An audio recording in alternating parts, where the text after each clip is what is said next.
লোকসভা ভোটে বাজি হলো, আমরা বাঙালি হলো, হিন্দি থোড়া থোড়া মালুম হতা है। মুর্শিদাবাদ লোকসভা কেন্দ্রের তৃণমূল প্রার্থী আবু তাহের খানের নির্বাচনী প্রচারে ইসলামপুরে এলেন ভারতীয় ক্রিকেটার ইউসুফ পাঠান। তৃণমূল সূত্রে জানা গিয়েছে, মুর্শিদাবাদ লোকসভা কেন্দ্রের রানীনগর গ্রাম সভার বিধায়ক আব্দুল শৌমিক হোসেন এর নেতৃত্বে একটি নির্বাচনী সভার আয়োজন করা হয় এরামপুর অঞ্চলে, এবং সেই নির্বাচনী সভাতে উপস্থিত ছিলেন মুর্শিদাবাদ লোকসভা কেন্দ্রের তৃণমূল মনোনীত প্রার্থী আবু তাহের খান।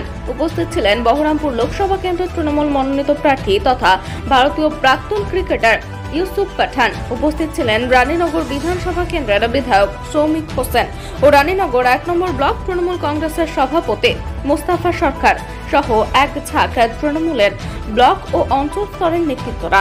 মুর্শিদাবাদ থেকে রাফিকুল ইসলামের রিপোর্ট। वंदे मातरम।